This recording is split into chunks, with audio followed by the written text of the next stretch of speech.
Olá pessoal, tudo bem com vocês? O tema de hoje é proveniente da Grécia. Falaremos sobre sexualidade na Grécia, seus modos de amar, suas práticas sexuais e para isso contamos com a presença da professora PhD em História Antiga, Márcia Cristina Lacerda Ribeiro. Ela é professora da UNEB Campus 6 e do mestrado profissional em Ensino, Linguagem e Sociedade. Também é integrante da Sociedade Brasileira de Estudos Clássicos e do Laboratório sobre a Cidade Antiga, LABECA. Também é integrante do Núcleo Social e Práticas de Ensino, UNIP. Espero que vocês aproveitem e até o próximo Tira Dúvidas.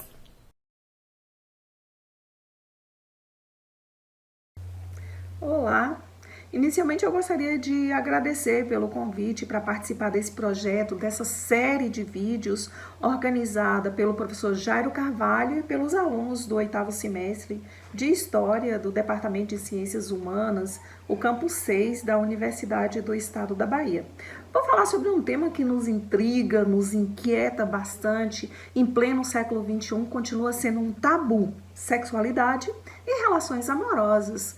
Mas vou falar de um período e de um espaço muito específicos, sobre os gregos antigos. Então, dos gregos, nós sabemos que de lá veio a democracia, dos gregos veio a filosofia e tantas outras coisas. Mas hoje vamos falar especificamente sobre a questão da sexualidade, como os gregos se relacionavam, como eles pensavam sobre essas questões que nos inquietam bastante e que muitas vezes tem equívocos de todas as formas, né? Então, tentar esclarecer um pouquinho desses equívocos e falar um pouco sobre o que eram esses gregos, né? Quem eram esses gregos de fato? Os gregos, eles estão centralmente ali na Península Balcânica, mas depois no século VIII eles se expandem por todo o mar Mediterrâneo, ganhando regiões bastante distantes e países que hoje são lá a Espanha, parte da França, então toda aquela região ali e mais, eles se expandem pela Península Itálica, pela Sicília, a ilha da Sicília, então eles se expandem também pela Ásia, né? Grande parte ali da Ásia, a costa da Ásia, também a costa da África. Então é uma região bastante grande que hoje compreende diversos países. E na antiguidade não era conhecida como Grécia, nem os gregos eram conhecidos como gregos.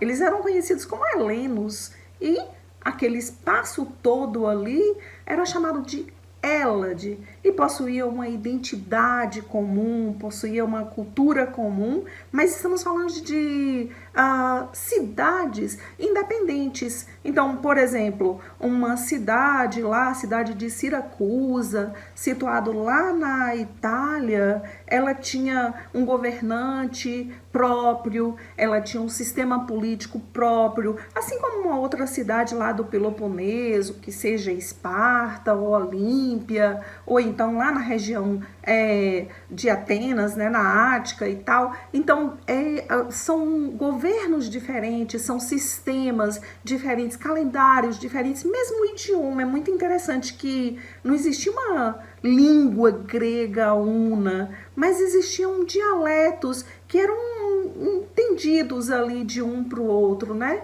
Mas essa cultura toda comum que nós hoje damos o nome de Grécia e de gregos, isso é um nome posterior dado pelos romanos. Como nós conhecemos a história desses gregos antigos? Como nós acessamos a forma com que eles pensavam, a forma com que eles agiam, a forma com que eles amavam? Como nós acessamos? Então, a partir de um conjunto documental, um conjunto de textos escritos por eles, então proveniente, na maioria das vezes, da cidade de Atenas, que é apenas uma dentre 1 milhar, quer dizer, mais de 1000 cidades gregas, e documentos também escritos majoritariamente, mas não unicamente, por homens. Além desses documentos escritos, que se compõem de tragédias, de comédias, textos filosóficos, decretos, nós temos o quê? Nós temos também a cultura material. Então, quando falamos de cultura material, nós estamos falando dos objetos, do que eles construíram e como esses objetos, eles são capazes de nos contar parte da história dos gregos. Então, as ruínas das casas, as ruínas dos templos, dos teatros, dos prédios públicos, tudo isso nos conta a história dos gregos, né? Das suas moedas, muitas dessas cidades, elas cunhavam as suas próprias moedas, das suas estatuetas, dos vasos, o conjunto de vasos que nós temos que nos ajudam a pensar um pouco, a ter alguma ideia do que eram esses gregos antigos, né? Como eles se relacionavam, como eles amavam, como eles agiam no dia a dia. E por falar no dia a dia, eu gostaria de citar um trechinho aqui de uma filósofa moderna, a Agnes Heller, que é muito interessante para a gente pensar um pouco na nossa cotidianidade e de como nós somos seres inteiros. Então ela diz o seguinte: a vida do cotidiano é a vida do homem inteiro. Ou seja, o homem participa na vida cotidiana com todos os aspectos da sua individualidade, de sua personalidade. Nela colocam-se em funcionamento todos os seus sentidos, todas as suas capacidades intelectuais, suas habilidades manipulativas, seus sentimentos, paixões, ideias, ideologias. Então, é isso que a Agnes Heller diz. Nós participamos de diversas redes diferentes. Nossa rede de amigos, nossa rede no trabalho, nossos colegas de escola. Então, nós agimos de forma diferente em cada uma dessas redes. Mas a verdade é que nós somos seres inteiros. Então, ao mesmo tempo em que você tem um cidadão lá, um grego, que vai para uma assembleia, que decide sobre assuntos políticos, da guerra, que decide sobre os assuntos da polis, que é a cidade grega, os assuntos mais profundos, mais complexos dessa cidade, que constroem as suas leis. Esses mesmos cidadãos são aqueles cidadãos que também se casam, que também participam de festas, que também sofrem com a morte, que tem uma relação com a morte, uma relação com as doenças, inclusive com as pandemias, que não é uma novidade na história do mundo. Então, já houve mesmo na antiguidade. Estou falando aqui agora pensando especificamente em Atenas, lá no século V a.C., quando uma peste assola a cidade e tanta gente morre, e é tanta gente morrendo e morrendo ali, todo mundo ao mesmo tempo, que não tem nem como enterrar, né? Os mortos, os gregos já não conseguem mais ali, os atenienses já não conseguem enterrar os seus mortos. Tamanha a quantidade de pessoas que morriam e que morriam muito rapidamente, né? Então, quando nós pensamos nos gregos antigos, quando nós falamos dos gregos antigos, nós estamos a falar de nós mesmos, né?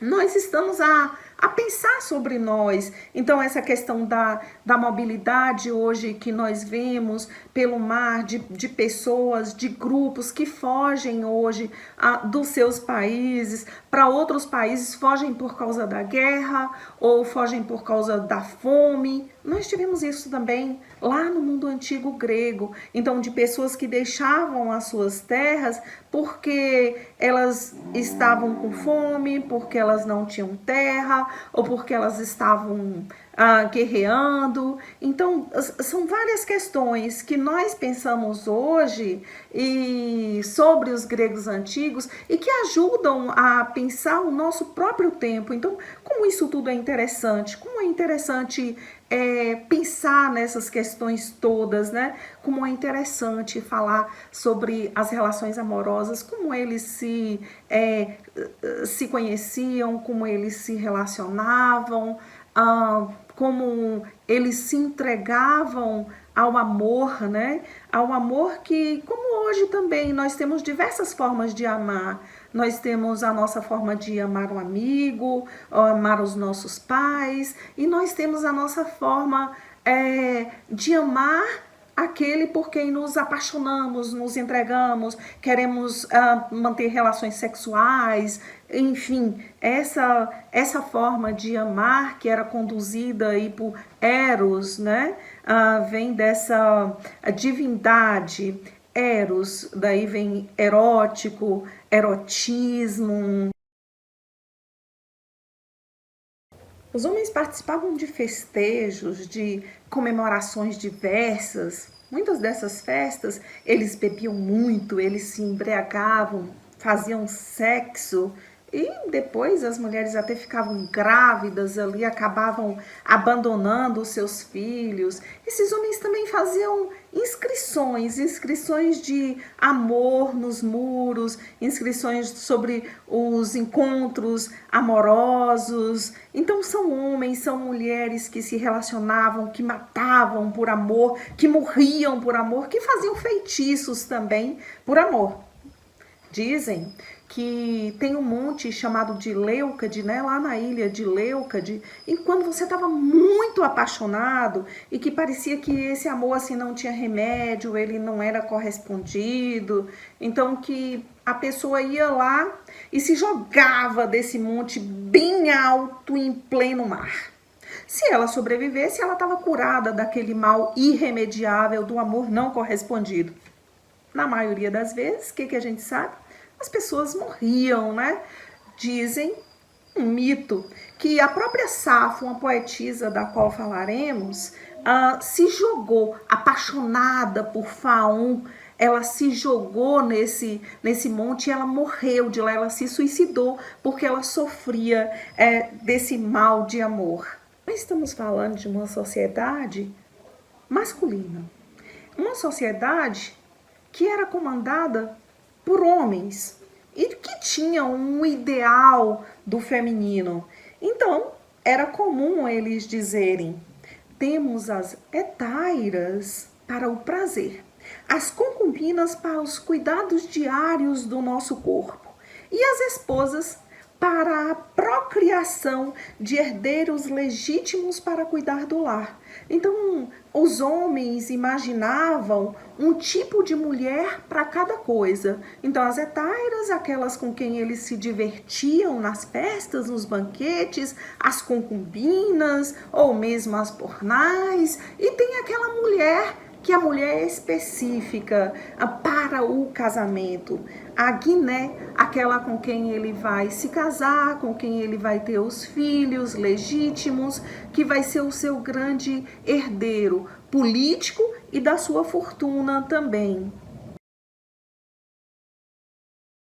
Um casamento grego, um casamento ideal, logo nos vem à cabeça o casamento de Penélope com Odisseu, também conhecido como Ulisses. Então, eles eram casados, ela tinha acabado de ter um filhinho, o Telêmaco, e veio a guerra de Troia. Ele então deixa a esposa com aquele filhinho nos braços e diz para ela, né, se ele não voltasse quando o filho já tivesse crescido, que ela podia se casar de novo. Mas Penélope teimava em esperar o marido e assim o fez por anos. Embora o seu palácio estivesse tomado de pretendentes de todas as partes, querendo casar com ela, inclusive tomar o lugar do rei da cidade de Ítaca, do Odisseu.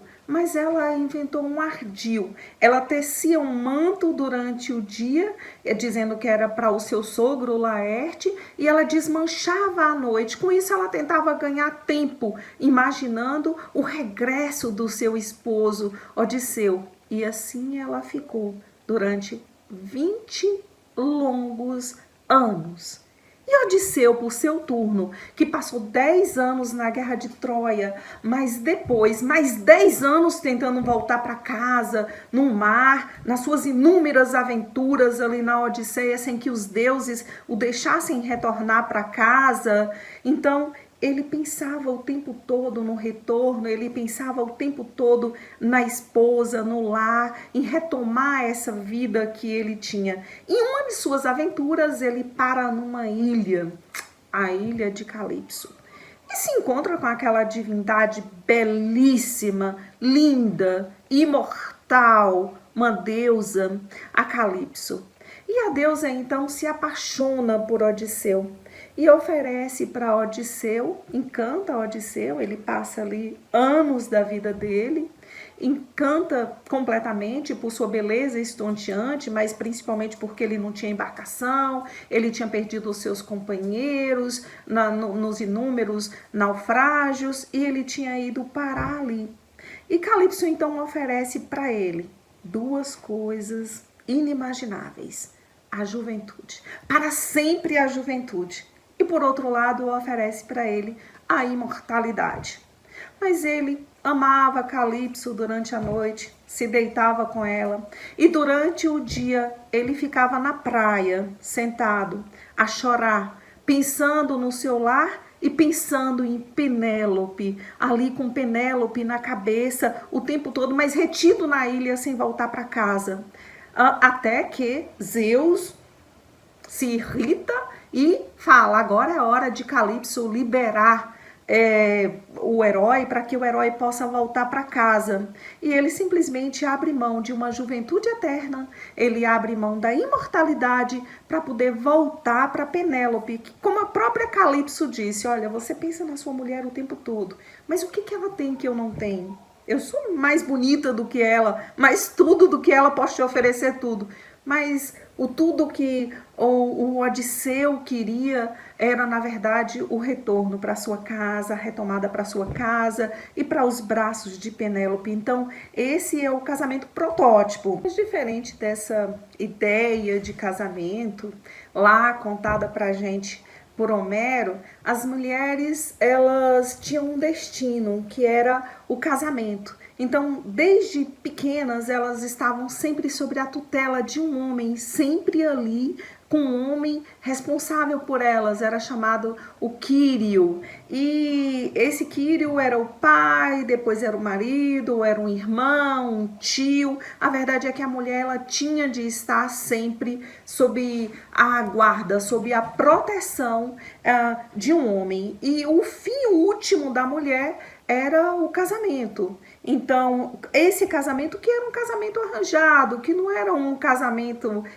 por amor, e nele a gente não via essa relação amorosa, afetuosa, que a gente vê nessa história contada pra gente pelo Homero, a história de Penélope e de Odisseu. Então, isso era uma coisa bem menos comum. Por certo que acontecia, mas era bem menos comum. A verdade era aquele ditado que eu já disse antes, né? Para o casamento, você tem as mulheres para gerar os filhos legítimos. Então, esses casamentos arranjados entre os pais da noiva, era feito um contrato, e nesse contrato de casamento tinha um dote também que a noiva recebia, o pai da noiva dava à noiva esse dote de casamento e que ficava com ela ali, inclusive no caso de divórcio. Então, no ato do casamento, imagina, no ato do casamento era que os noivos acabavam ali, na maioria das vezes, por se conhecer mesmo. E esse casamento durava ali vários dias, era um ritual muito grande que começava primeiro na casa do pai da noiva, onde você tinha os sacrifícios, as divindades do casamento, onde a noiva também pegava os seus brinquedinhos, os seus objetos de criança ali e oferecia também para as divindades, era uma oferenda. Então você tem todo um ritual que começa na casa do pai da noiva, depois a noiva segue numa carruagem organizada, pensada ali para poder levá-la até a casa do noivo. E na casa do noivo a festa continua também. Lá é que acontece a entrega de um pedaço do bolo de casamento, que simboliza o casamento, que simboliza a fidelidade, que simboliza ali a união desses dois jovens, né? O menino tem em torno de uns 30 anos e a menina tem em torno de 15. Mas como disse, o homem, ele podia se relacionar fora do casamento. Então ele se relacionava com prostitutas, com as hetairas nos banquetes e ainda podiam ter as concubinas lá, uma espécie de segunda esposa sem os mesmos direitos dessas, que às vezes dava muito problema, porque essas concubinas tinham filhos, enquanto as esposas legítimas não geravam filhos. Acontecia então que elas queriam, as legítimas, queriam assassinar e até matavam mesmo, conseguiam matar esses enteados aí, porque era uma disputa muito grande, né? A mulher também, ela tinha amante, às escondidas.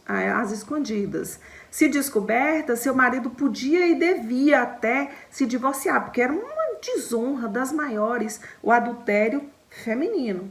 Masculino, absolutamente normal. Então essa mulher que tinha cometido ali o adultério, ela era completamente estigmatizada na sociedade. Ela não poderia mais frequentar os templos religiosos, elas não poderiam usar joias, tinha uma série de prescrições, né? Ela perdia o respeito dos outros, ela perdia o respeito ali da sociedade, né? Ao que parece, se o homem chegasse a matar a mulher por esse motivo, ele era mesmo absolvido pela lei por uma questão de honra masculina. E o homem, aquele homem que manteve relações sexuais com uma mulher casada, também ele podia ser torturado. Inclusive, conta-se de uma tortura que era simplesmente pegar um rabanete e inserir no ânus desse homem, né? Além de ele ter de pagar uma multa. Então, eram situações muito diferentes entre o homem e a mulher. O homem pode tudo. A mulher não. Faz muito pouco tempo que a gente está se libertando desse pensamento, que a gente está se libertando desse estigma de que o homem pode tudo e que para a mulher nada. A mulher não pode coisa alguma.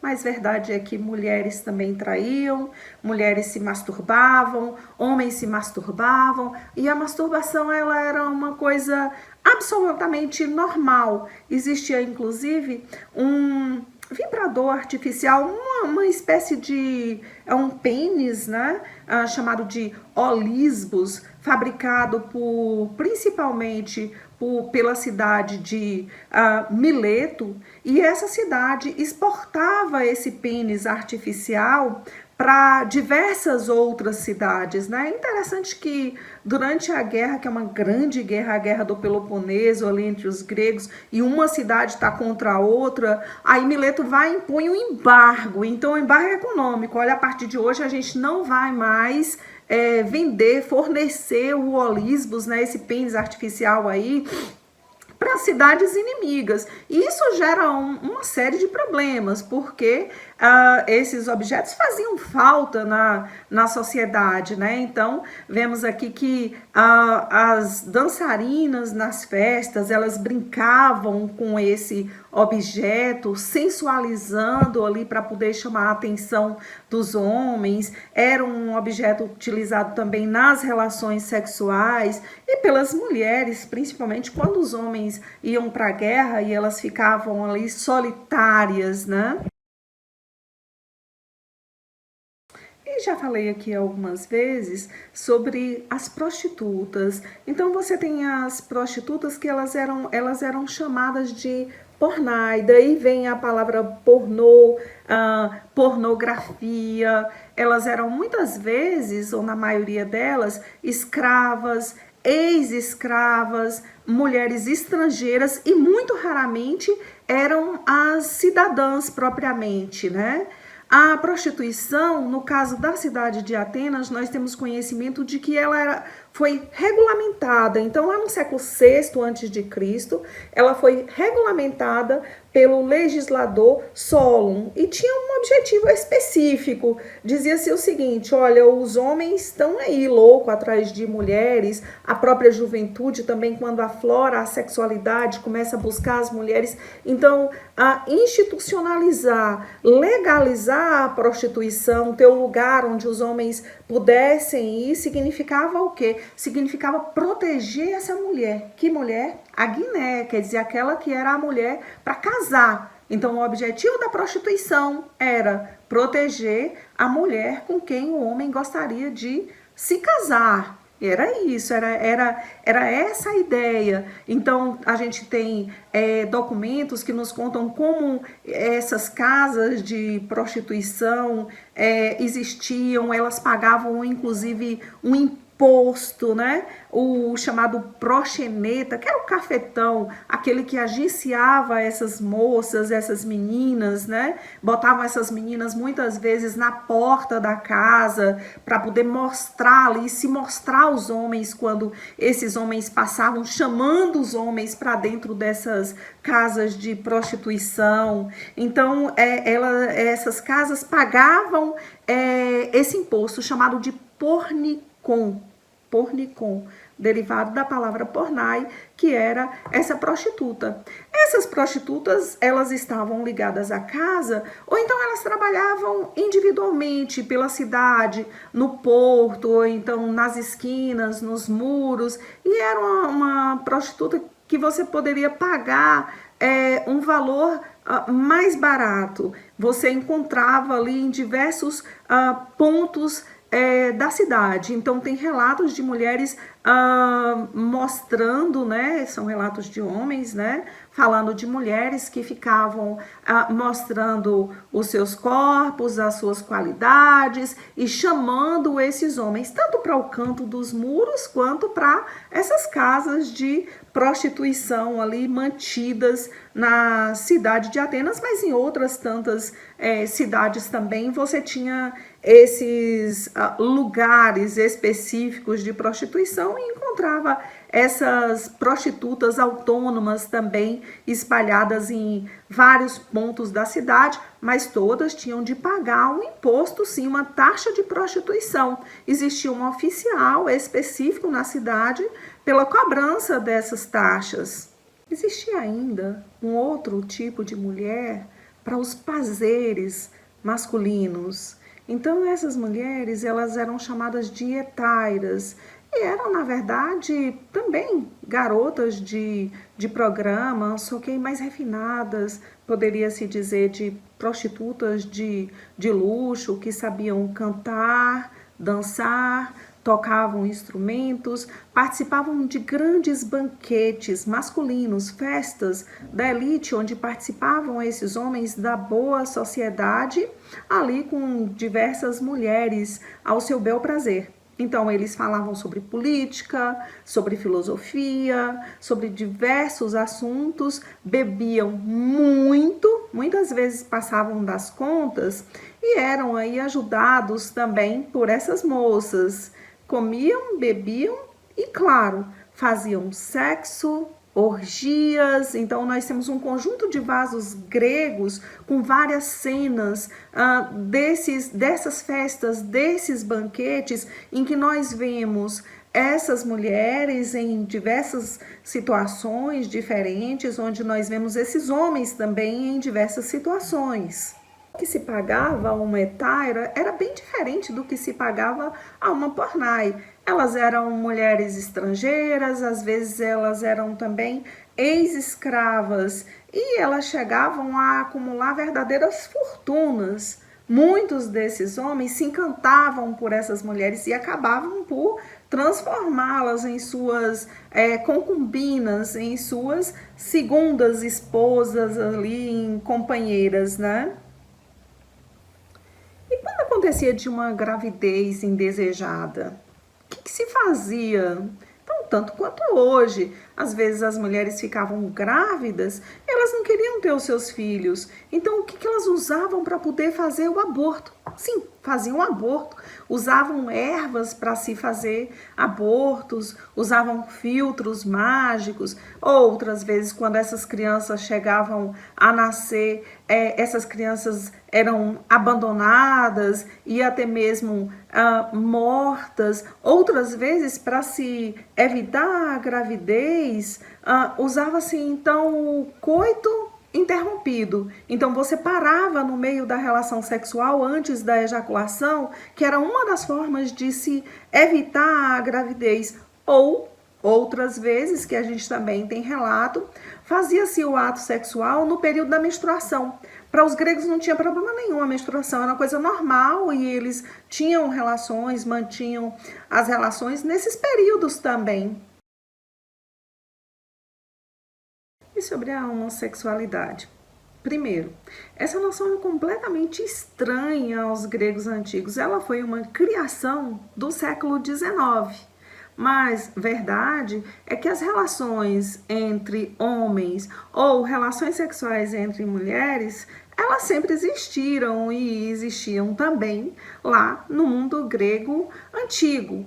Tem uma coisa assim muito interessante, o nome de Safo, uma poetisa grega que viveu lá entre o século VII e o século VI antes de Cristo, na ilha de Lesbos, está associada ao lesbianismo ou à homossexualidade feminina. Mas a grande verdade é a documentação que nós temos sobre esse período, sobre a poetisa, não nos autoriza a associar o nome dela ao homossexualismo feminino.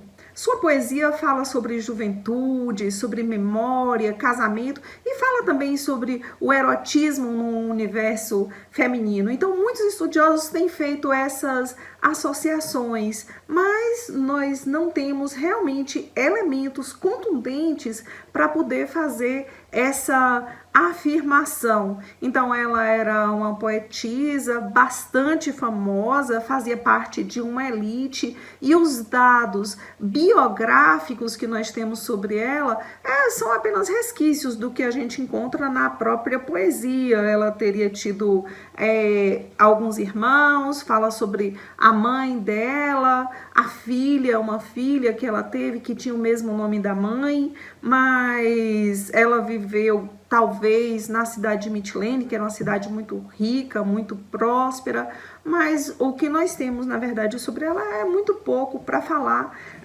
sobre o que ela teria sido uma homossexual ou que ela teria fundado o lesbianismo, mas, na verdade, as relações entre mulheres existiram. Sim, sem dúvida.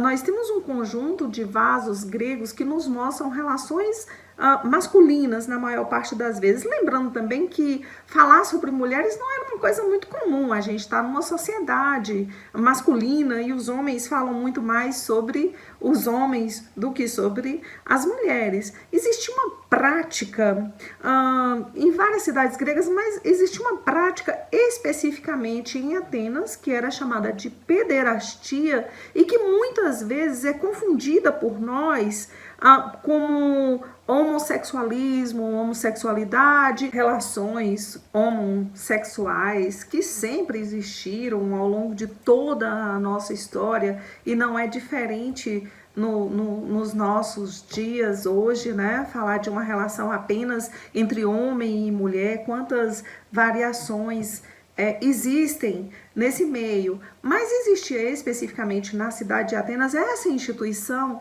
da pederastia que muitas vezes ela é confundida com um homossexualismo aberto, escancarado na cidade, absolutamente aceito, e que isso não é verdade, não é dessa forma. A pederastia, que nós temos documentos, inclusive esse conjunto de vasos com essas figurações, com essas representações dessas cenas de orgia que serviam tinham várias finalidades, né? Uma delas era o quíliques, daí vem a palavra cálice, que se bebia vinho nesses banquetes organizados por homens, onde participavam as hetairas. Eles tinham os desenhos, né? Então muitos desses desenhos eram desenhos mesmo de sexos, de cenas de sexo, cenas de orgia sexual mesmo, tem cenas de hetairas tomando banho, socorrendo homens que estão lá passando os limites, beberam demais e agora estão lá vomitando. Então esse conjunto de vasos nos ajuda a pensar um pouco nessas relações,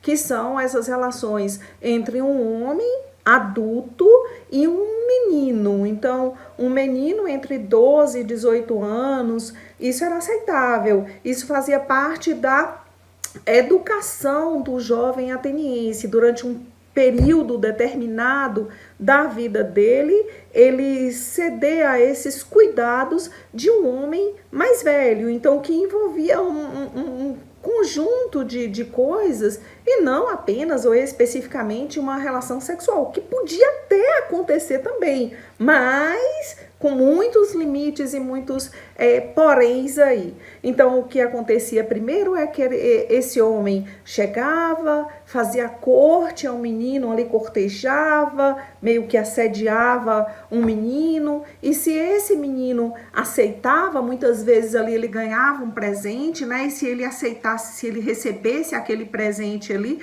significava que essa relação ali ela ia ser mantida por um determinado período. Nesse período, o objetivo era que esse homem adulto ensinasse a esse jovem em fase de aprendizado, esse jovem que seria um cidadão que iria gerir a vida política da polis, então que ensinasse a esse menino como ser esse cidadão, né? Um posicionamento político, filosófico e tudo mais. E fazia a corte também. Eles achavam aquele corpo lindo, se encantavam com aquele corpo e muitas vezes eles tinham essa relação mais próxima, mas não chegava a ter um sexo, ou não era natural que tivesse ali um sexo com penetração. Então era chamado de sexo intercrural, aquela coisa de o homem encostar, ele nas imagens a gente vê, o homem tá ereto ali, ele tá com o pênis ereto, ele termina ejaculando nas coxas do jovem, mas não há penetração, não é permitido que se houvesse a penetração. Então, era uma relação que era aceitável pela sociedade, mas até determinado limite, como eu falei. Passou dos 18 anos, esse menino já começou a criar barba e tal, ele já se transforma num cidadão, não é mais permitido essa posição passiva, a pederastia não é mais para esse menino. Passou aquela fase dele, que era algo que era aceito pelas famílias, aceito pela sociedade, e que ele próprio, quando ele se tornasse um adulto, ele também ia ter ali o jovem a quem ele cortejasse, né? Então esse jovenzinho era chamado de erômeno, e o adulto, o homem já barbado, era chamado de erasta. Então ele também participa dessa vida ali, ele aprende todos esses aspectos da vida, aspectos políticos, aspectos filosóficos e, em determinada medida, também os aspectos sexuais, sempre dentro de um limite aceito por essa sociedade aí ateniense. Então, isso era o quê? Isso era a pederastia, né? Isso era uma determinada parte da vida do jovem, em que todos eles passavam e que era absolutamente aceitável. Passou disso aí, a sociedade não permite mais. Então, passou desse limite, qualquer outro tipo de relação onde um homem adulto se relacionava com outro homem adulto sexualmente, e que isso aí obviamente vem uma relação sexual de passividade, de penetração passiva e tal, em que um homem, um cidadão pudesse ser passivo, isso de forma nenhuma, isso não era aceitável, isso era condenado pela sociedade. Existia sim, existia, mas a sociedade condenava esse tipo de relação. Então, nós temos vários documentos falando especificamente de como a sociedade condenava, porque era uma sociedade masculina, machista, uma sociedade em que o homem era um guerreiro, era um agricultor, ele tinha um determinado perfil e não era admissível que esse homem fosse um ser passivo, logo que ele tivesse ali, que ele mantivesse uma atividade sexual de forma passiva. Isso a sociedade encarava com maus olhos, mas existia sim. Na própria mitologia, nós vemos esse tipo de relação, né? Então, nós vemos que Zeus, que é o magnânimo poderoso do Olimpo, ele se relacionou, ele era casado com Hera, mas ele se relacionou com diversas mulheres e teve filhos com essas mulheres. Ele se relacionou também com homens, ele se relacionou com jovens, ele se apaixona por Ganimedes, o jovem, e leva Ganimedes para o Olimpo. Então, era algo comum na mitologia. O próprio Apolo, que se apaixona também por Jacinto, né? Então, isso é mostrado para a gente também nos aspectos do mito grego. Então, que essa sociedade condenava mesmo por conta da sua própria estruturação masculina, machista, em que se exigia do homem essa virilidade, essa força, coragem, sempre ligada ali à questão do guerreiro, era essa questão do ser ativo. Então, você não podia ser o passivo da relação, como no caso, por exemplo, se admite. Essa passividade é apenas para o menino que ainda não é um cidadão, o menino tem menos de 18 anos, e a gente sabe que é aos 18 anos que ele vai ali adquirir a cidadania, que ele passa a um outro status da sociedade. Mas a grande verdade é que havia uma variedade enorme de relação no mundo grego, né? Temos, por exemplo, o que nós poderíamos chamar de drag queens modernas, né? O Fábio Vergara, lá do Rio Grande do Sul, nos diz isso. Então, essas drag queens que, na verdade, eram homens que em determinados momentos, em determinados festejos, se travestiam de mulher, usavam acessórios, roupas femininas e participavam de determinadas festas num conjunto de uma inversão completa, nada muito diferente das festas de drag queens de hoje, dos carnavais, onde os homens se travestem, né? Mas parecia haver uma certa tolerância em relação ao que a sociedade considerava fora de um padrão chamado por ela de um padrão normal. Um pouco das histórias dos gregos, bem rapidamente, bem sucintamente, e eu espero que tenha ajudado, tenha contribuído aí de alguma forma para que a gente possa entender melhor as relações sexuais e as relações amorosas nesse mundo grego antigo. Mais uma vez, meu muito obrigado aos organizadores desse projeto.